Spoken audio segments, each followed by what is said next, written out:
It was the fairy tale that conquered Hollywood, but Pretty Woman hid a darker truth behind the diamonds and smiles. 15 forbidden moments, buried scenes, and near disasters the studio never wanted you to know about. From shocking pranks to secret rewrites, what really happened behind the camera will change how you see the film forever. These are the forbidden scenes from Pretty Woman no one was supposed to talk about. The dark origin of Pretty Woman. Before the roses and the fairy tale ending, Pretty Woman began as something far darker. J.F. Lawton's original script, $3,000, wasn't a romantic comedy. It was a bleak story about a week-long transaction between a cold businessman and a struggling sex worker. There was no rescue, no transformation, just survival. Vivian was written as broken and angry, Edward as calculating and detached. The ending? He leaves her with cash and drives away. No love, no hope, only reality. Then Disney stepped in and rewrote everything. They softened the edges, replaced cynicism with charm, and turned despair into a modern Cinderella story where she saves him right back. What started as a harsh look at power and exploitation became the ultimate Hollywood fantasy, and Pretty Woman's greatest secret is that its happily ever after was built on a story that never believed in one. Julia Roberts, almost replaced. It's impossible to imagine Pretty Woman without Julia Roberts' radiant smile. Yet for a time, Disney nearly fired her.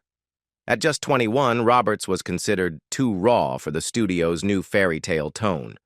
Executives wanted someone safer. Meg Ryan, Daryl Hannah, even Michelle Pfeiffer were considered. For weeks, she was out, but director Gary Marshall fought for her. "She's the heartbeat," he said. "You take her out, the movie dies." The pressure was crushing. Roberts trembled before scenes, even broke into hives from stress. But once the cameras rolled, her nerves became magic. The vulnerability that made Vivian so human. The bathtub chaos.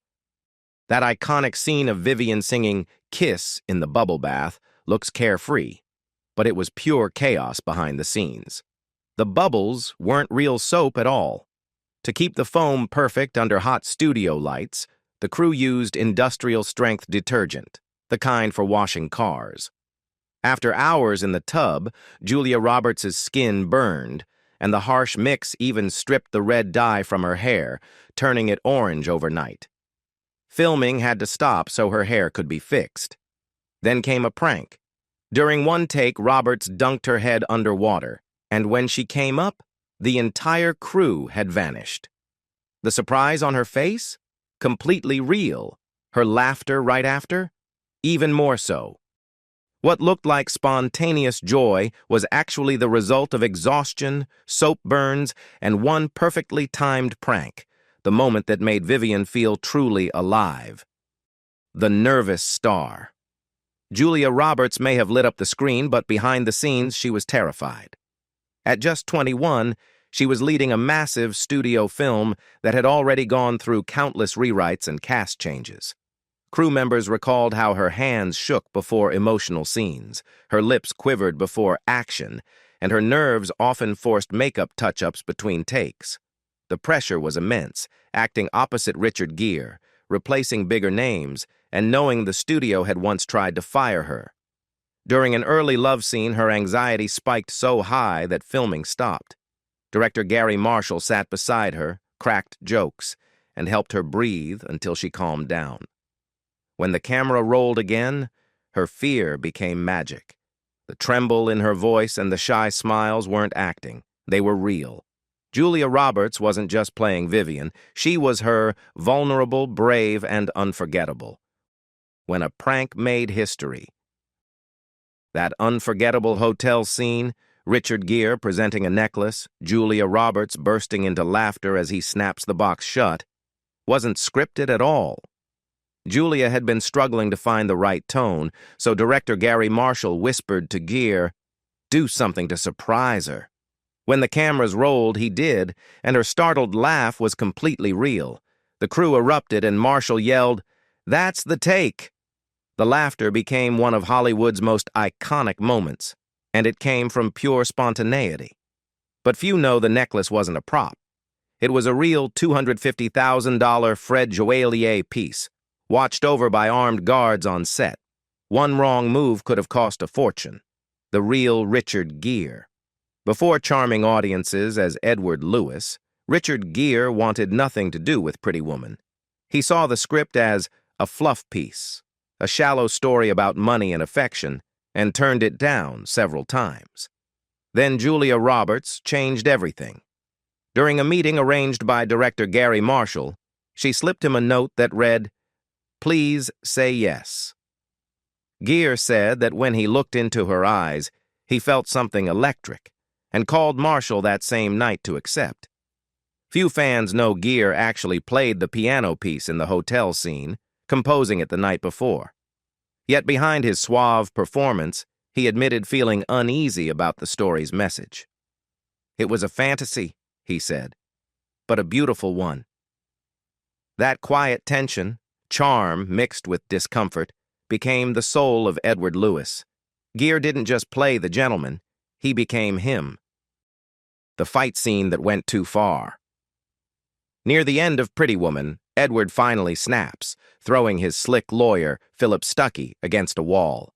It's a shocking moment of raw emotion, and it was far more real than anyone expected. Director Gary Marshall told Richard Gere and Jason Alexander to improvise, to make the fight feel authentic. But when Gere lunged, he slammed Alexander so hard into a prop table that one of his dental crowns popped loose.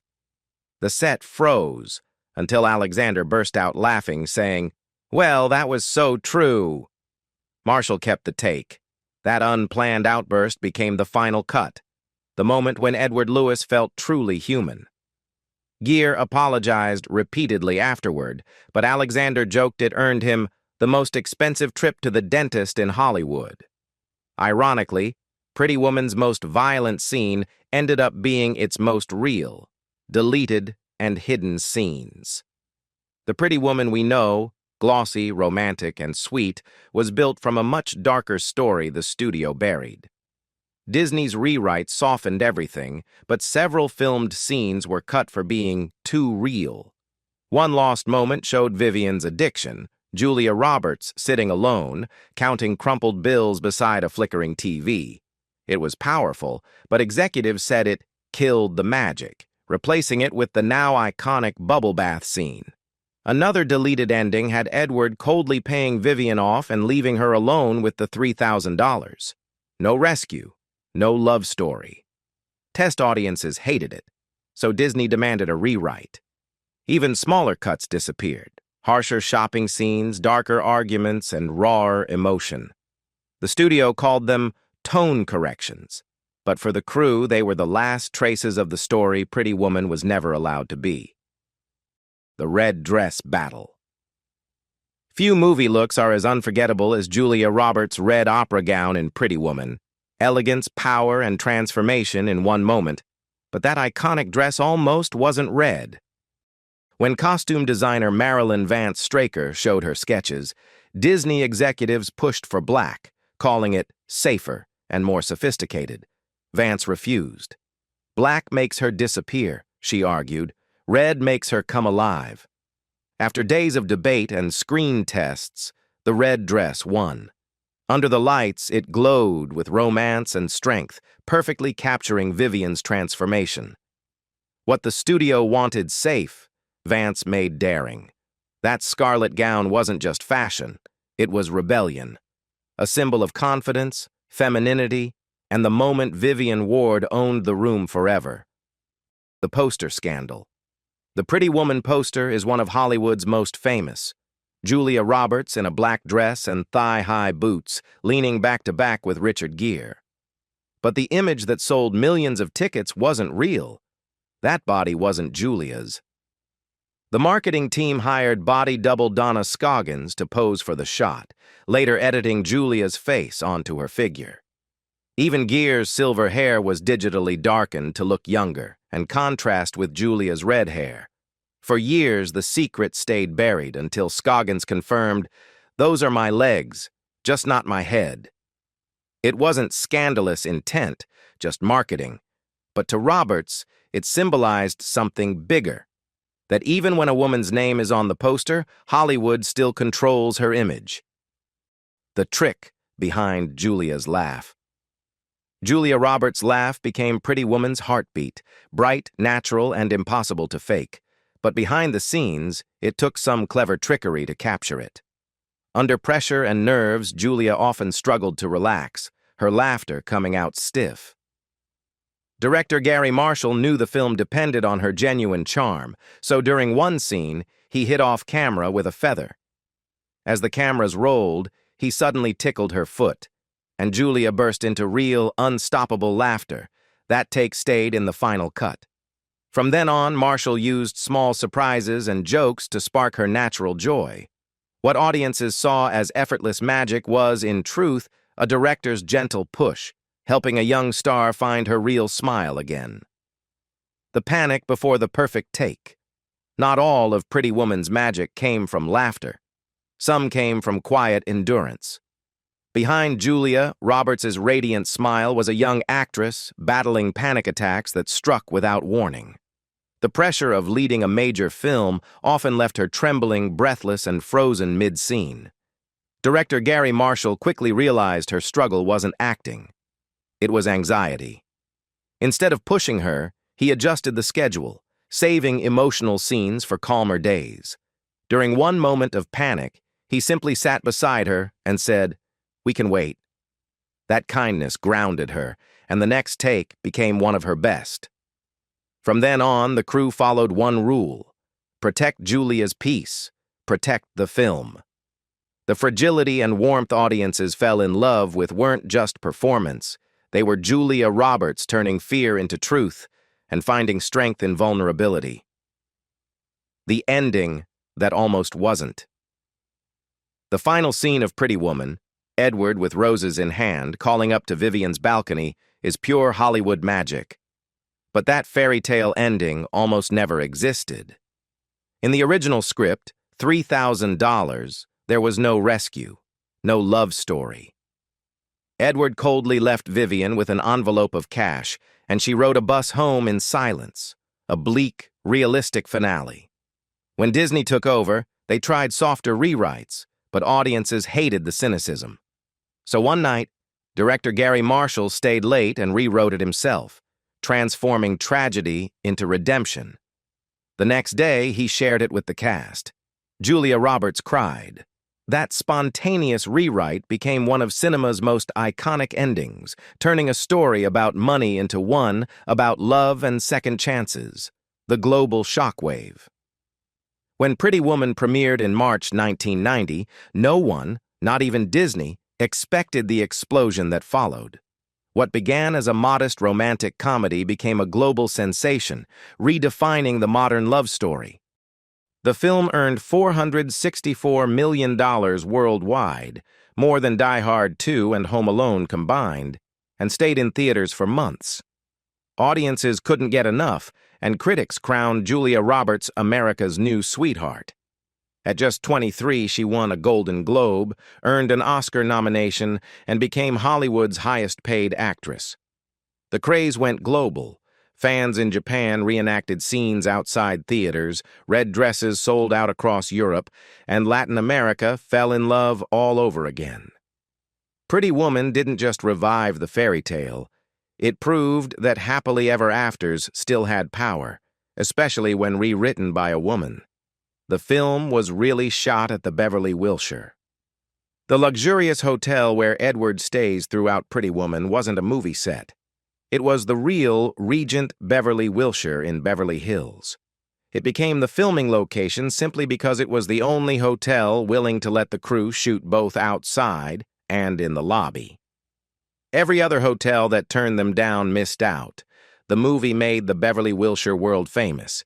Today, it's a Four Seasons property, and fans can even book the Pretty Woman for a Day package to relive the fairy tale firsthand.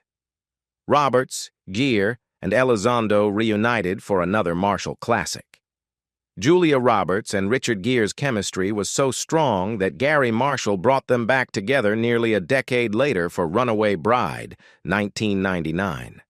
This time, Gere played a journalist investigating why Robert's character keeps fleeing from her own weddings. Another charming chase, but with a fresh twist. Hector Elizondo joined them once again, continuing his streak as Marshall's lucky charm, appearing in nearly all of the director's films. And that's the untold story behind the forbidden scenes of Pretty Woman, the chaos, risks, and secrets that turned a dark script into one of Hollywood's most beloved fairy tales. Behind every laugh and love scene was a moment of struggle, surprise, or pure chance that made movie history. Which hidden moment shocked you the most? Let us know in the comments below. And don't forget to like, subscribe, and turn on notifications for more untold Hollywood stories just like this one.